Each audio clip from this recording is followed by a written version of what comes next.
Buenas tardes.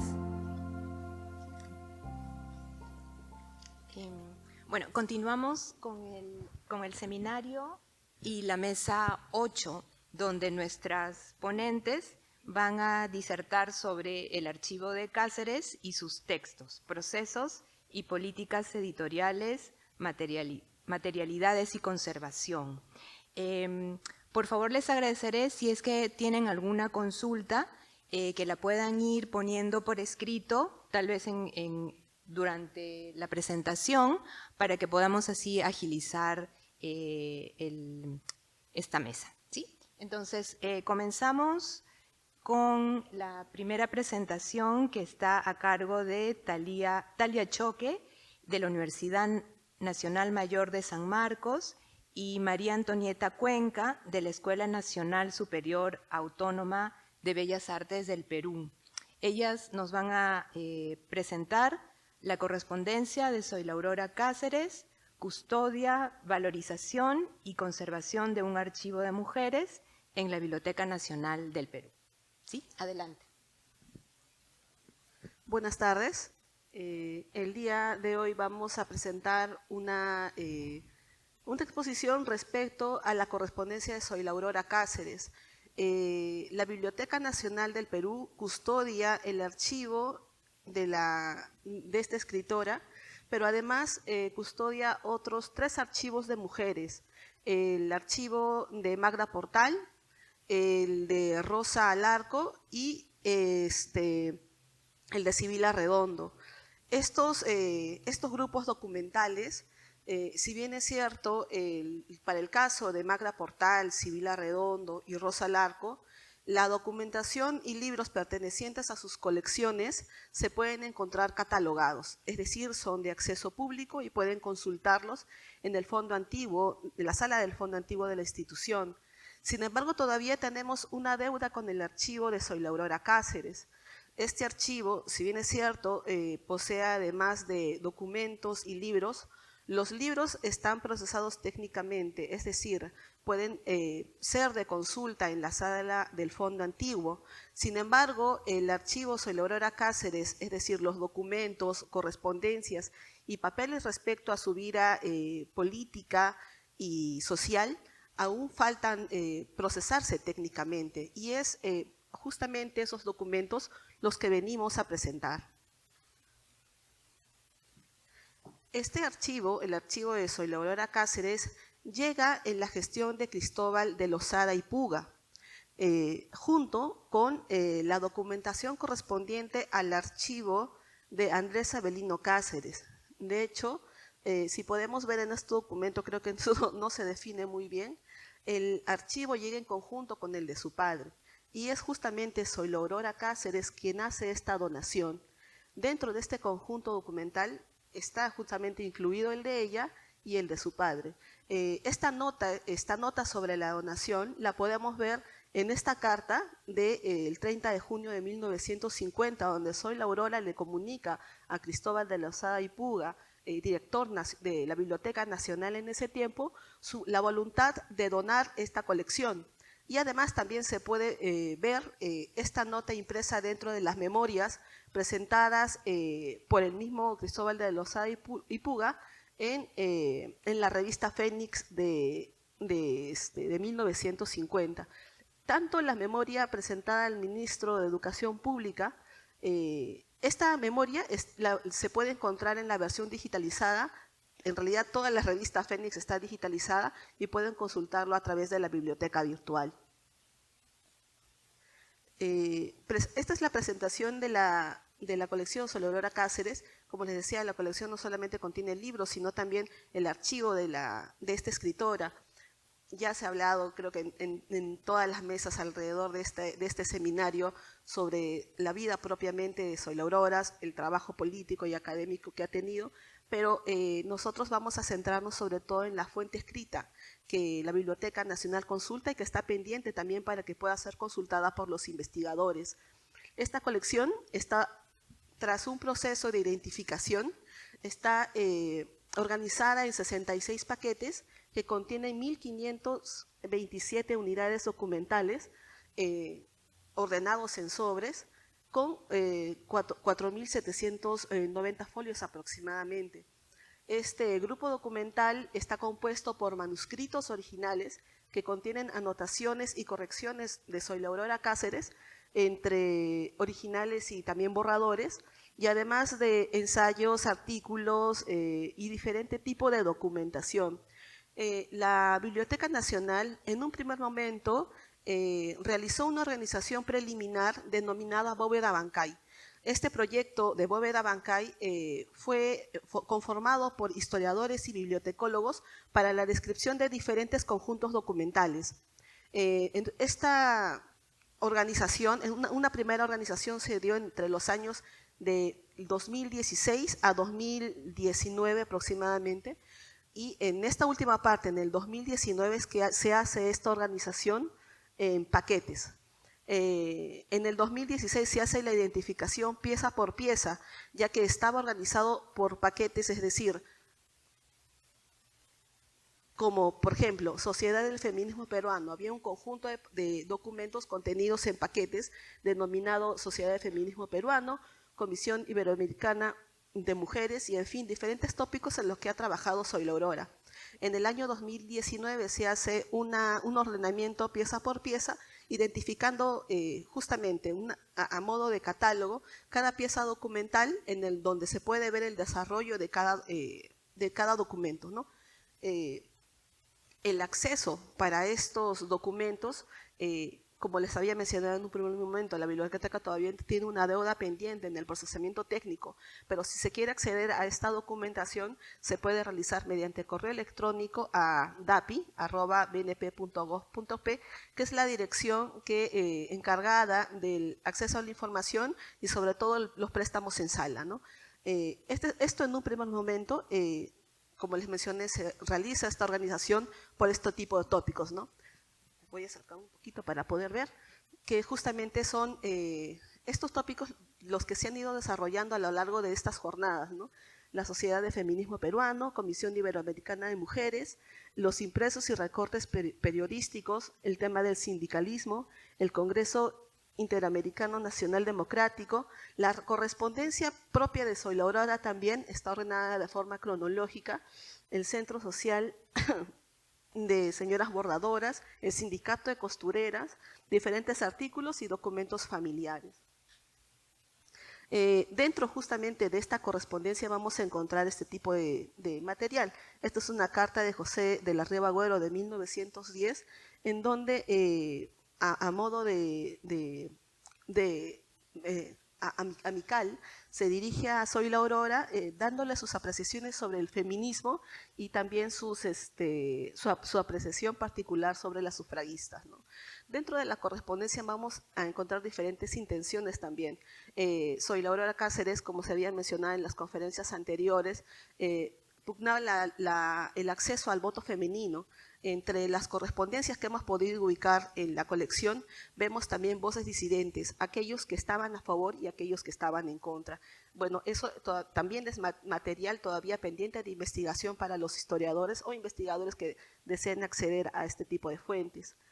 También dentro de la correspondencia vamos a encontrar material de diferentes escritores, tanto internacionales como nacionales, como por ejemplo Amado Nervo, quien se dirige a ella también de forma amical, y también Rubén Darío. Son misivas de inicios del siglo XX, ¿no? Específicamente de 1913.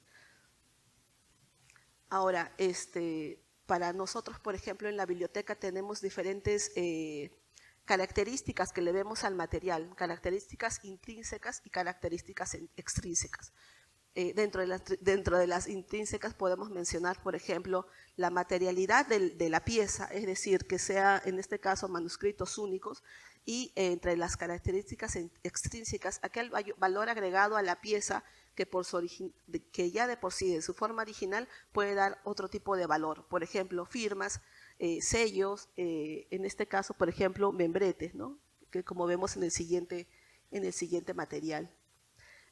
Justo ayer también escuchábamos a una expositora hablar sobre la relación de Miguel de Unamuno con Zoila Aurora Cáceres. Aquí quizás la investigadora podemos darle acceso a este material, que también encontramos una misiva de Miguel de Unamuno, siendo en la etapa él como rector de la Universidad de Salamanca, dirigiéndose también amicalmente a Zoila Aurora Cáceres, ¿no? Y entre escritores y, por ejemplo, aquí entre escritores y intelectuales peruanos también podemos encontrar misivas de, por ejemplo, aquí una carta de Dora Meyer, ¿no? Y otra de José Sabogal. En la Biblioteca Nacional, además, también se custodia el archivo de María Vice, y dentro de él también podemos encontrar algunos dibujos y caricaturas de José Sabogal. Bien, para el tema de la valoración del material documental que resguardamos en la colección Zoila Aurora Cáceres, tenemos diferentes formas de valoración. Para este caso he citado, por ejemplo, una directiva del AGN, o algunos lineamientos del AGN, respecto al valor histórico y al valor documental, ¿no? El valor histórico, sobre todo, aplicable a los documentos archivísticos cuyo contenido es testimonio y evidencia de un cambio. Y para el valor documental, justamente entrando al proceso archivístico, orientado a identificar y analizar el valor y, bueno, en este caso el periodo de retención. Pero este tipo de valoración lo aplicamos también para la identificación del material documental y sobre todo para identificar por qué es necesario custodiar este archivo y por qué darle el valor que se merece. La Biblioteca Nacional, si bien es cierto, custodia diferentes archivos de mujeres, pero para este caso, en el caso de Zoila Aurora Cáceres, todavía, como les había mencionado, hay un tema pendiente en el caso de los procesamientos técnicos y sobre todo para dar valor a un archivo de mujeres que está pendiente todavía de identificar. A lo largo del, bueno, es reconocido, por ejemplo, que la biblioteca sí custodia archivos de mujeres, sin embargo también el Archivo General de la Nación custodia otro archivo, el archivo de Angélica Palma. Sumado a esto, también hay otros archivos a nivel nacional que aún faltan identificar, ¿no? Ya quizás mi compañera les hable algo de ello porque es en un proyecto en el que ella está participando. En este caso, para mencionar brevemente, estas 4 piezas que están aquí identificadas, estas ya están procesadas, son parte de la identificación que ha realizado la unidad funcional de patrimonio bibliográfico documental y que, bueno, este equipo de trabajo está realizando la identificación de estas 4 piezas para proponerlas como patrimonio documental de la nación. Es un trabajo que estén realizando en este momento y que esperemos en un futuro, bueno, en pocos meses en realidad, que se pueda valorizar en ese sentido las piezas de Zoila Aurora Cáceres y reconocerlas como patrimonio cultural de la nación. Esto es para terminar esta parte. Vamos a empezar para el lado de la conservación. Bueno, en mi caso voy a hablar sobre la parte de la conservación del archivo de Zoila Aurora Cáceres, pero no me voy a detener tanto en los procesos de conservación que se realizan en este archivo, sino en la formulación de los criterios que se deberían de tener para el abordaje de la conservación en un archivo de mujeres o en un archivo feminista.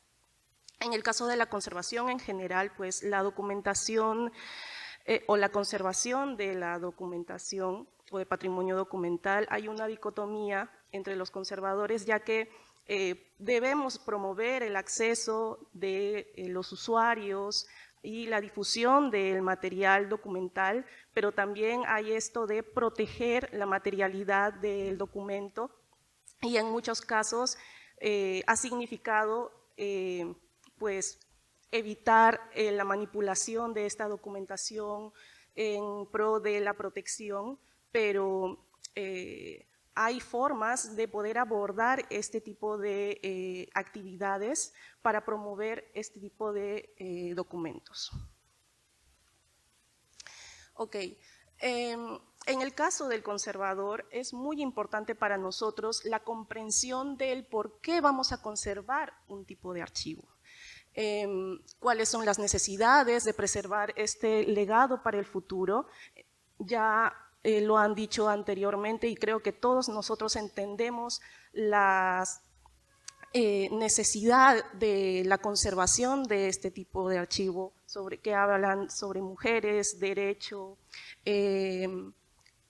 además de, está justificado, ¿no? Los testimonios valiosos de la historia del feminismo y los derechos de las mujeres en el Perú, la importancia del archivo para futuras investigaciones, no solamente investigaciones en el ámbito social o antropológico, sino en general, para cualquier tipo de profesión, pero hay que tomar en cuenta que esta documentación o la base de esta documentación, pues, es vulnerable a la pérdida de información por su materialidad, por sus aspectos físicos. Se enfrenta a factores de deterioro o factores de protección o falta de protección.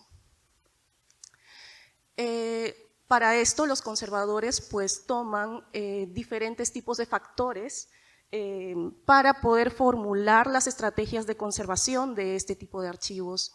Se evalúa el lugar donde está depositado, el mobiliario donde está esta documentación, el almacenamiento, las condiciones ambientales también donde se encuentran, temperatura, la humedad que afecta la materialidad del papel, los factores físicos, químicos y biológicos que pueden afectar el estado de conservación o pueden acelerar los factores de deterioro de la documentación, aparición de insectos, quizás hongos, o también la suma de todos ellos por la falta de cuidados o la falta de gestión en el cuidado de esta documentación. También el personal relacionado con la manipulación de esta documentación, cómo se está manipulando, guardando, protegiendo. Y por otro lado, la materialidad del documento.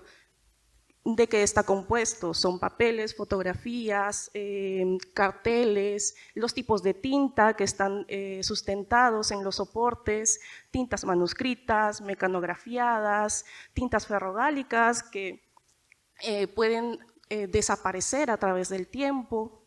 Y todo ello, pues el conservador lo toma en cuenta para formular estrategias de conservación. En general, en cualquier tipo de documentación. Estos son algunos de los casos que podemos ver en la documentación que anteriormente les ha comentado Talia, en los 65 sobres identificados. Se pueden encontrar problemáticas de roturas en la documentación, en los bordes, manchas, también problemas en el almacenamiento.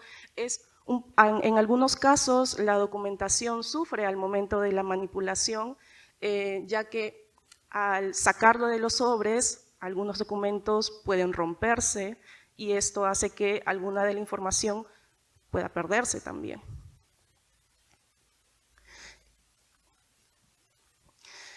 Entonces, pero no solamente estos factores físicos deben de ser tomados en cuenta para la conservación de esta documentación.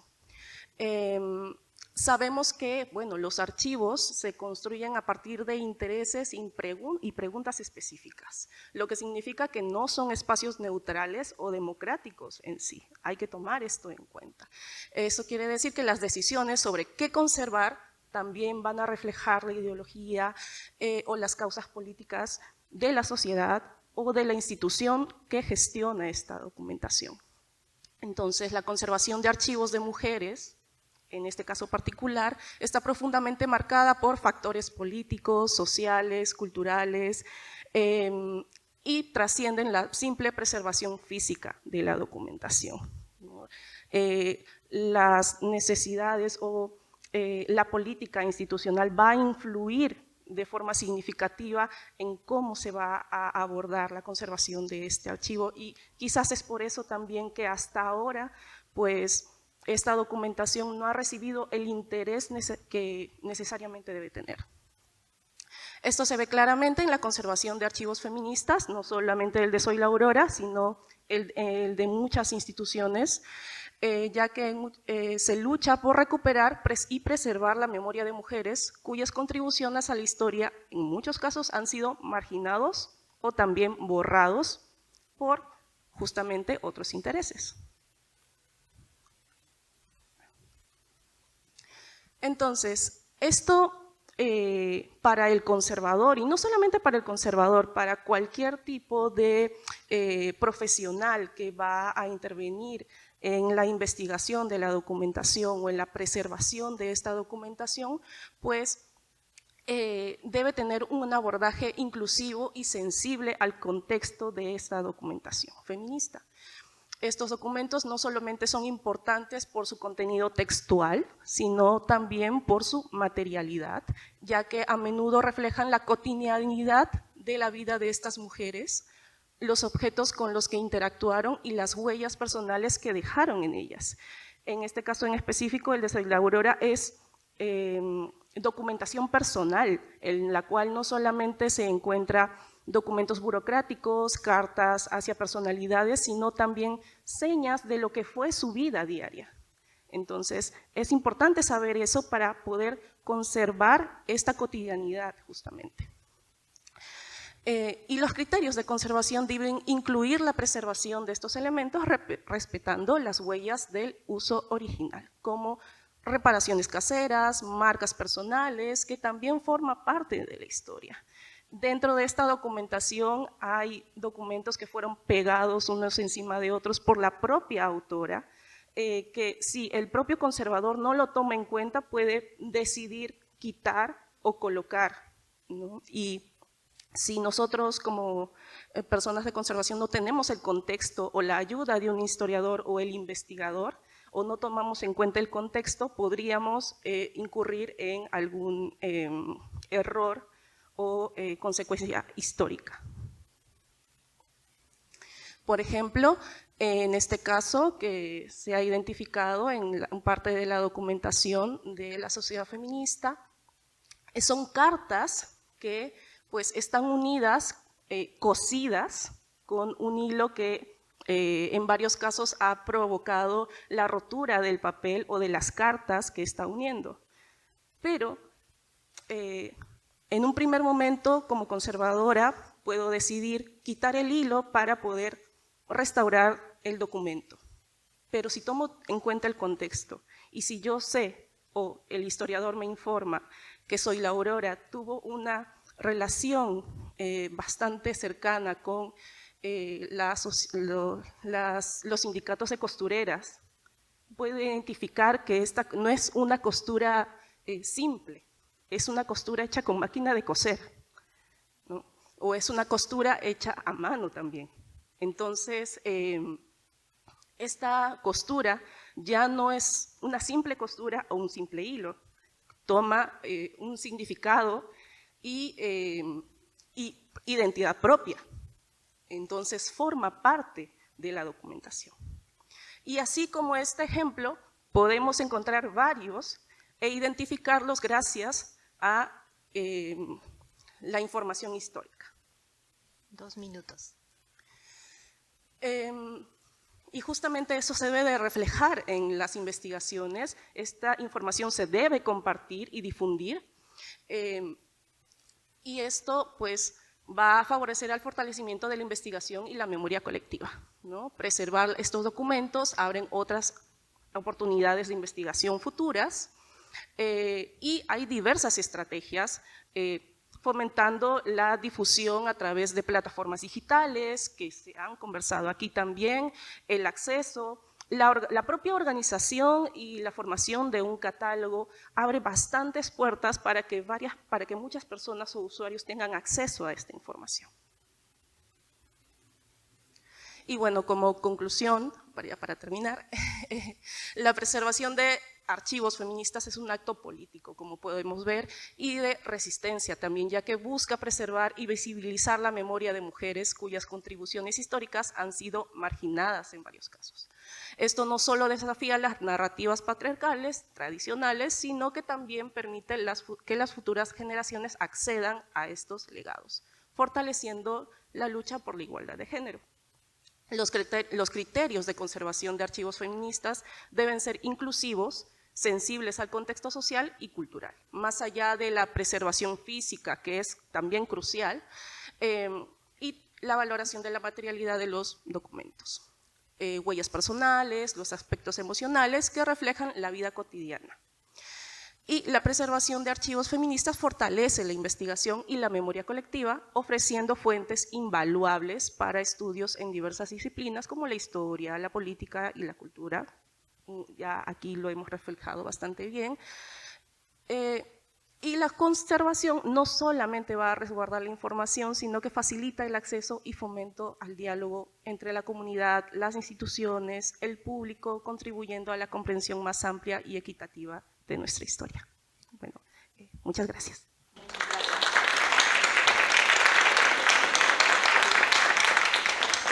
Muchas gracias a Talia y María Antonieta por esta interesante presentación.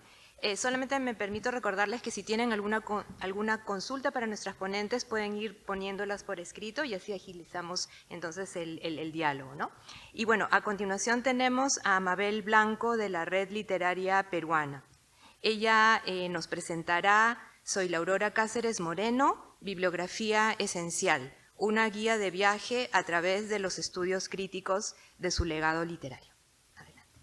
Muchas gracias por la invitación y muchas gracias también por ponerme en un panel tan interesante y tan bonito que se interrelaciona también con un poco con el trabajo que hemos venido realizando.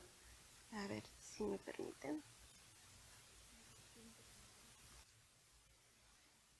¿Me confirman para poder poner el...? Sí, por favor, si nos ayudan con la presentación de Mabel Blanco.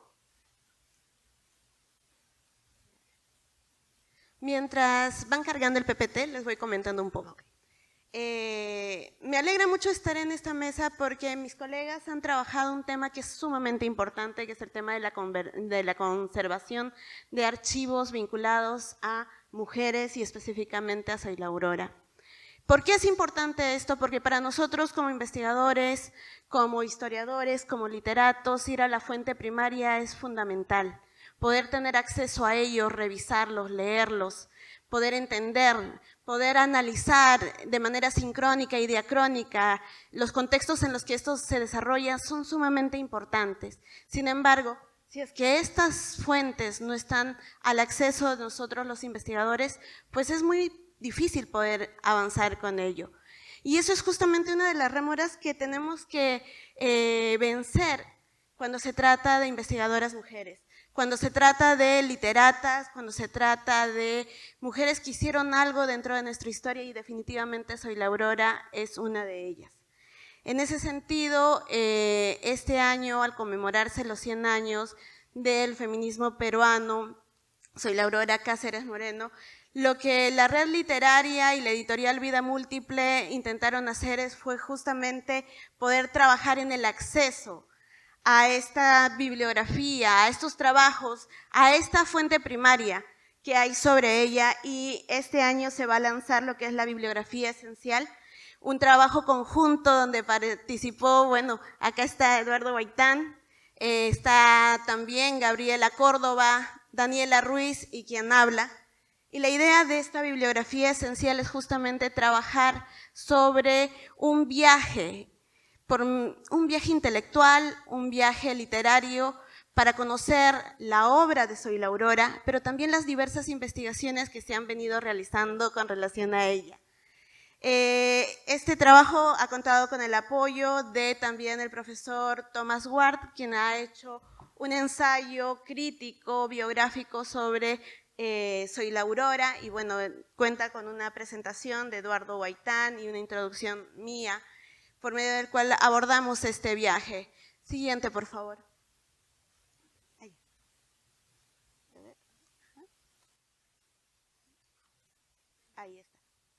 Vamos con el primer tramo. Como decíamos, nosotros hemos querido abordar esta presentación como un viaje. Y el primer tramo es el origen del viaje, producción literaria de Zoila Aurora Cáceres, herencias e influencias. Zoila Aurora Cáceres es un personaje muy especial. Es un personaje que representa justamente la confluencia entre la tradición y la modernidad. Ella nace en 1872. Con tan solo 7 años, ella ve el inicio de la guerra con Chile y ve una serie de cambios alrededor de toda su vida, sobre cambios vinculados a temas culturales, a temas sociales y a temas políticos, pero ya específicamente hablando de lo que son los cambios a nivel de nuestro país, creo que uno de los procesos más fuertes y más personales por los cuales pasó fue la guerra con Chile. ¿Y por qué específicamente esto? Porque ella es hija de 2 héroes de la guerra. Y digo 2 héroes porque tenemos que reconocer el valor tanto de Andrés Avelino Cáceres como de Antonia Moreno. Andrés Avelino Cáceres fue el mariscal que organizó todo lo que fue la campaña de la Breña en la Sierra Central.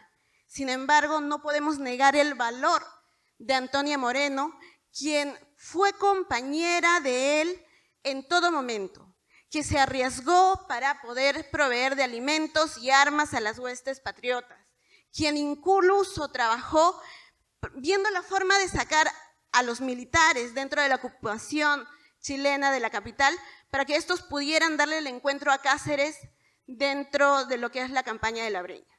Entonces no podemos negar el valor tanto del padre como de la madre de Zoila Aurora, un valor que definitivamente pudo generar influencia, o en realidad tuvo una influencia clara en Zoila Aurora. ¿De qué modo? A través de su obra podemos verla. Un ejemplo de esto lo captamos, por ejemplo, en La princesa Sumatica, en un libro editado en España, porque La princesa Sumatica como cuento fue editado principalmente y por primera vez por el aniversario de los 100 años de la independencia peruana y fue publicada en la revista Variedades.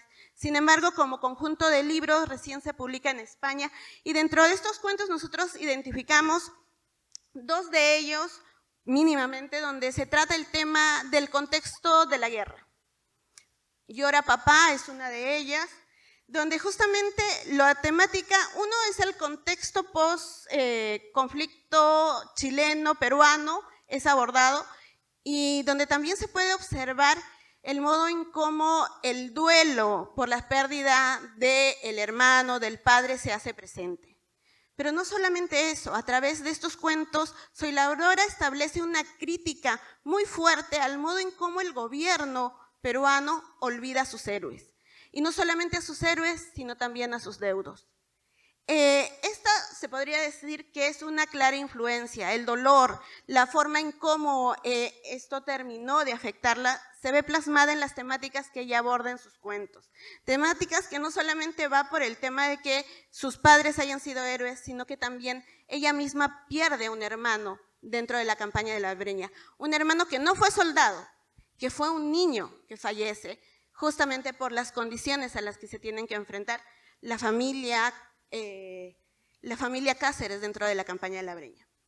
Otra influencia que podemos ver plasmada dentro de lo que es Zoila Aurora a nivel de este legado familiar está relacionado también a la figura materna, porque su madre, Antonia Moreno, definitivamente fue una mujer de agencia, fue una mujer que participó en la política y dentro de su libro Mujeres de ayer y de hoy, ella misma lo señala. Ella señala cómo su madre se reunía con los políticos, cómo ella negociaba, cómo ella era una persona que era incluso vigilada por las huestes chilenas.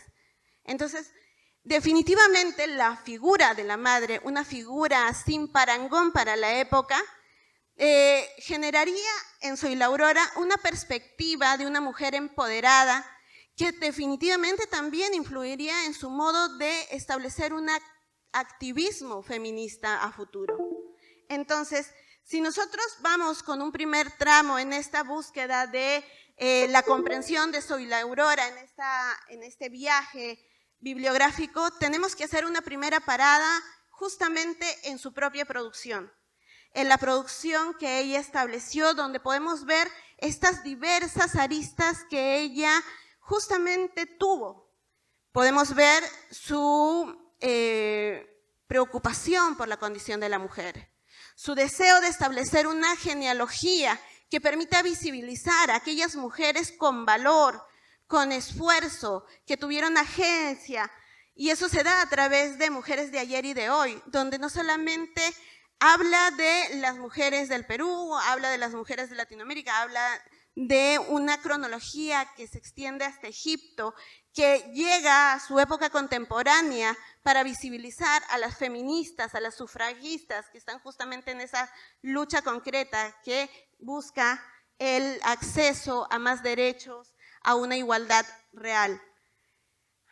Adicionalmente tenemos otros libros como Oasis del Arte, donde ya se hace un trabajo, donde ella justamente hace un trabajo también de apreciación artística de lo que son los trabajos de artistas de la época. Tenemos su relación con la literatura a través de La Rosa Muerta, y no solamente de La Rosa Muerta, porque a diferencia de otros textos, este en realidad vino acompañado de otra novela corta, como son Las Perlas de Rosa, la cual curiosamente ha ido siendo invisibilizada con el tiempo, mientras La Rosa Muerta es completamente estudiada y hay muchos más artículos, y se puede decir que entre los trabajos de Zoila Aurora es la que más estudios ha tenido. Las Perlas de Rosa recién han podido ser rescatadas hasta hace unos años, producto de un trabajo realizado por el Instituto Cornejo Polar, que logró justamente digitalizar Las Perlas de Rosa y ponerla nuevamente a acceso al público, y en eso justamente el trabajo de conservación que ustedes pueden realizar y el trabajo de digitalización para la puesta al público es sumamente importante. Pero no solamente eso, la temática histórica también hace que Zoila Aurora trabaje estos temas a través de las memorias de su padre, a través de un trabajo conjunto para mostrar lo que fue la campaña de la Breña. El trabajo de Zoila Aurora está marcado justamente por estos rasgos personales, pero también son un reflejo de los cambios que van realizándose a través de los años, y también sobre la influencia que en ella tuvo el hecho de poder adoptar una visión un poco más cosmopolita, una visión cosmopolita que se da a raíz de, primero, el exilio obligado al que se somete a la familia Cáceres tras la guerra civil con Nicolás de Piérola, que los obliga a irse juntos a lo que es Argentina, lugar donde se reúne con otras exiliadas de la época, entre ellas Clorinda Mato de Turner, quien se puede decir fue su mentora y quien le invita a empezar a publicar en el Búcaro Americano, donde empiezan sus primeras investigaciones, a hacer vistas, pero también con relación al trabajo de vinculación con redes, con una serie de redes con escritores y con diversos personajes, tanto de este lado del continente como de Europa. Y esto es importante recordar, Zoila Aurora también es una de las artífices para la implementación de redes de comunicación transatlántica entre el viejo mundo y el nuevo mundo. No es difícil encontrar dentro de periódicos de España muchas noticias sobre sus conferencias, y es interesante leer cómo es que ella lleva a estas conferencias poemas de poetas peruanos para que sean leídos allá. Entonces, no estamos hablando de una mujer que solamente pensó en ella, o solamente pensó en las mujeres, sino que también estuvo vinculada a intentar establecer nexos de comunicación entre una Europa que era visto en la época del modernismo como el corazón de la cultura, en una Francia donde estaba Rubén Darío, a la cual se movilizaban incluso los españoles para poder bueno estar dentro de la movida, dentro del campo literario que era justamente el más importante de la época. Zoila Aurora trabajó de la mano con escritores de este lado para poder justamente generar sinergias que también se ven dentro de sus propios libros, por medio de los cuales podemos ver cómo Rubén Darío y otros investigadores y otros literatos de la época la prologaron. Pero es necesario aquí empezar a hacer un corte para poder analizar un poco cómo eran esos prólogos de aquella época y cómo son los prólogos que actualmente se vienen viendo en las nuevas ediciones que vienen saliendo de Zoila Aurora. Y para ver eso tenemos que dar un salto al segundo tramo de nuestra investigación. ¿Podrían, por favor, ayudarme con eso? A ver, sí.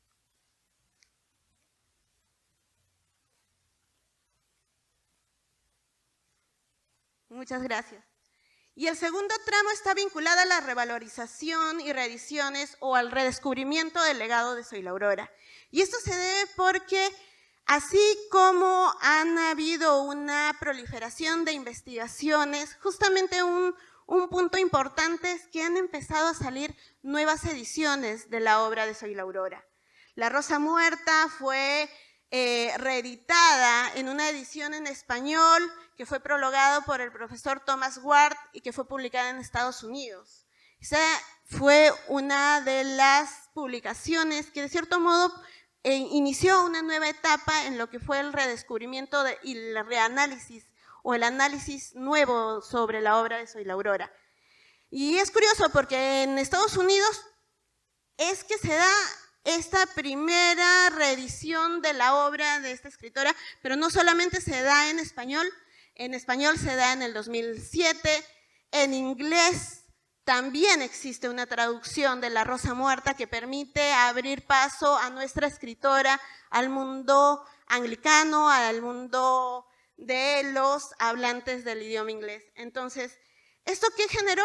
Una nueva proliferación de investigaciones. Pero también no solamente eso, su vinculación con Enrique Gómez Carrillo, quien fuera su esposo, también llevó a que existieran reediciones de Mi vida con Enrique Gómez Carrillo en otros países. Sin embargo, recién en el año 2001 y en el año 2002 es que en Perú se vuelven a editar los trabajos de Zoila Aurora. En el año 2001 se saca un rescate de parte de la red literaria justamente sobre la princesa Sumatica, sobre este cuento que había sido publicado en Variedades, a fin de justamente mostrar que esta colección que después sale en España, pues era la reunión de algunos trabajos que ella también ya había estado publicando previamente dentro del país. Pero también tenemos otro tipo de reediciones que ya son netamente de los libros completos, y entre esos tenemos el de Mujeres de ayer y hoy, que se da en el año 2022 por Heraldos Editores, y también ediciones nuevas que se han dado este año por la editorial Achaguata, por M&L, que nos traen nuevamente la obra de Zoila Aurora. Y en este punto justamente nos toca a nosotros empezar a pensar cuál es el rol de nosotros como investigadores a la hora de acercarnos a Zoila Aurora. Y la importancia que tienen también nuestras investigaciones a la hora de permitir la visibilización de este tipo de escritoras que de cierto modo el tiempo y el canon literario las ha maltratado. Entonces, en ese sentido, para tener una perspectiva, debo comentarles que la primera tesis que se hace sobre Zoila Aurora no es una tesis literaria. Es una tesis sobre la lucha del derecho al sufragio. Y se da en el año 2016. 2016. Ahora, ¿qué también debemos tener en cuenta? Entre sus obras, la más estudiada ha sido La Rosa Muerta, seguida de Mi vida con Enrique Gómez Carrillo, y la menos estudiada justamente Las Perlas de Rosa. En este caso, la bibliografía esencial lo que busca es brindarles a ustedes el acceso a una bibliografía completa de estudios de trabajo sobre Zoila Aurora Cáceres Moreno, en la que hemos podido evidenciar que si bien hubo un olvido, ese olvido está llegando a su fin. Tenemos detectados 56 investigadores que se han detenido en la obra de Zoila Aurora Cáceres Moreno y más de 84 trabajos que están definidos en ver las diversas aristas en las que ella justamente intervino. Hay textos de historia que tratan sobre ella, que tratan incluso sobre su papá, pero también que la reconocen a ella como una de las primeras historiadoras del país. Tenemos trabajos que las tocan de manera tangencial, que tal vez hablan sobre el sufragismo, hablan sobre el feminismo en el país, pero que también reconozcan su papel y el papel del feminismo peruano en una etapa en la que, por ejemplo, se había intentado callar estos esfuerzos, enviando al exilio a quienes la promovieron, y en la que ella llega nuevamente a partir del año 24 a trabajar en eso, a poner todos sus esfuerzos en la organización de movimientos sindicales, apoyándolas de manera sostenida, trabajando con las costureras, trabajando con las telefonistas. Y es curioso encontrar un trabajo en Estados Unidos donde reconocen que al llevarse a cabo un seminario, un encuentro de feministas dentro del país, Zoila Aurora llegara con un petitorio de más de 3,000 firmas pidiendo pidiendo que se abordara el derecho al voto femenino en el Perú. Entonces, es curioso poder revisar cada uno de estos trabajos, revisar los esfuerzos que también han hecho nuestros investigadores nacionales para poder redescubrir a esta mujer, para redescubrir su legado, pero no solamente eso, para poder hacer que esta no sea olvidada y que los esfuerzos que se llevaron a cabo en aquellos tiempos puedan tener frutos nuevamente. ¿Por qué? Porque si revisamos nosotros los trabajos contemporáneos de la época, muchos de ellos también están marcados justamente por el sesgo de su tiempo. Entonces, dentro de sus libros, dentro de los prólogos iniciales que podemos encontrar en sus obras, podemos ver un poco cómo es que ella adopta ciertas estrategias para poder, por lo menos, tener un espaldarazo dentro del campo cultural de su época. Un prólogo de Rubén Darío definitivamente ayudaba a su visibilización, ayudaba a su venta. Pero sin embargo, cuando uno entra y empieza a investigar, podemos identificar, por ejemplo, investigaciones sobre los prólogos que hizo Rubén Darío en su época y se reconoce que, por ejemplo, muchas ganas de realizarlas no las tuvo. Y que minimizaba muchas veces el valor de nuestras escritoras. Entonces, ¿qué reto tenemos los investigadores ahora? Retomar estos textos, retomarlos sin los vendajes que tuvieron en esas épocas, reconocerlos también, porque eran puntos claros que justamente retaron a nuestras escritoras para adoptar medidas en cómo poder lidiar con ello y poder romper esos techos de cristal a los que se enfrentaron. Y por eso también es nuestro deber a nosotros verificar, reportar, leer de una manera sincrónica y de una manera diacrónica estos textos para poder justamente darles el valor que tienen.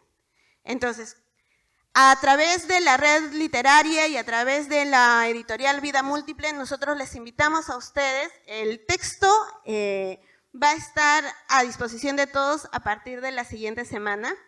Con el permiso de los organizadores, queremos hacerlo a partir de la siguiente semana porque queremos incorporar las investigaciones que se han realizado en este seminario dentro de este documento porque no queremos invisibilizar a nadie.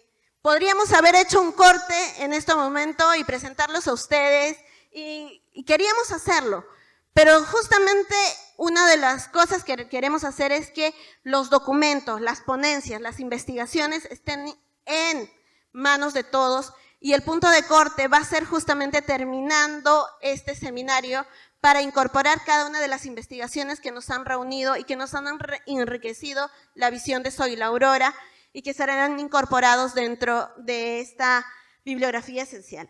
Dentro de esta bibliografía esencial tenemos los libros de Soy la Aurora en ediciones, en las ediciones primarias, las reediciones. Tenemos un recuento de tesis sobre Soy la Aurora, artículos científicos identificados en diversas revistas, pero también artículos abordados en libros publicados. Hemos incorporado adicionalmente lo que son podcasts y seminarios también visibilizados y transmitidos a través de redes sociales. Esto un poco respondiendo a la costumbre que se ha ido perdiendo de la publicación de actas, pero no queremos justamente que esas investigaciones, que esas ponencias se pierdan, entonces se están incorporando también los links a esas ponencias para que se pueda tener acceso, y eso es lo que también se hará con relación a este seminario. Y bueno, les invito a estar atentos a las redes sociales de la Red Literaria, donde se va a estar publicando, y también a través de lo que son las páginas de estos organizadores, de los organizadores de este evento, si es que se nos permite poder hacerlo. Eso sería todo de mi parte y muchas gracias. Muchas gracias, Amabel. ¿Hay alguna pregunta para nuestras ponentes?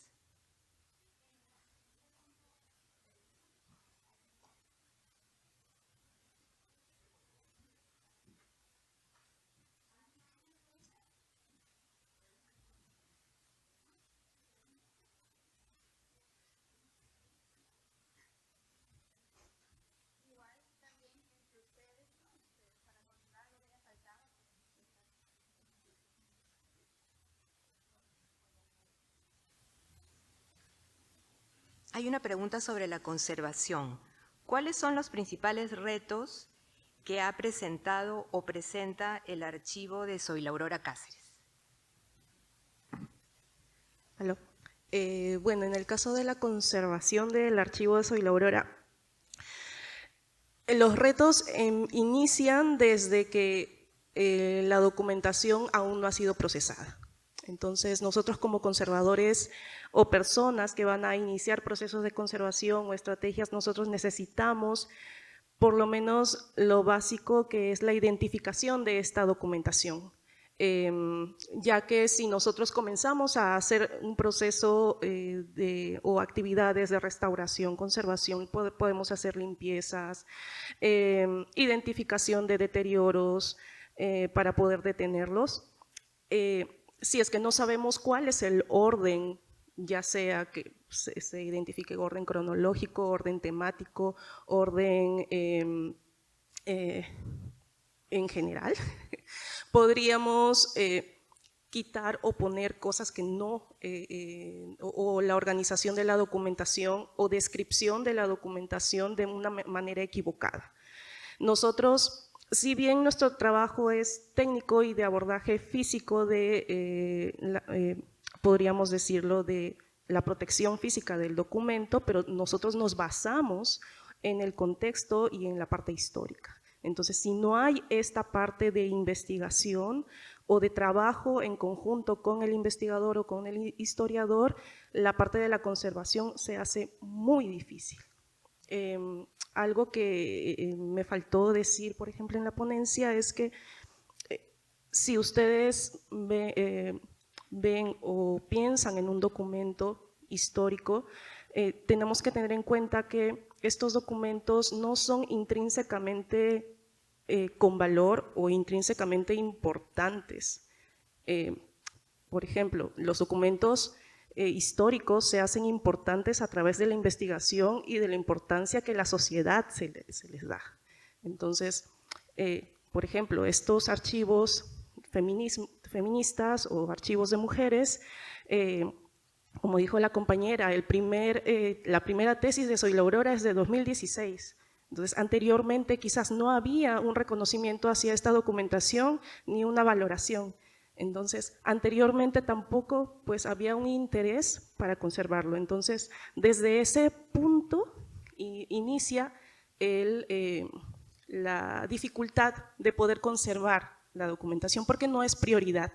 Entonces, si no hay una priorización de esta documentación, una identificación, pues tampoco va a haber dinero, financiamiento, personas interesadas en conservarlas y también difundirlas.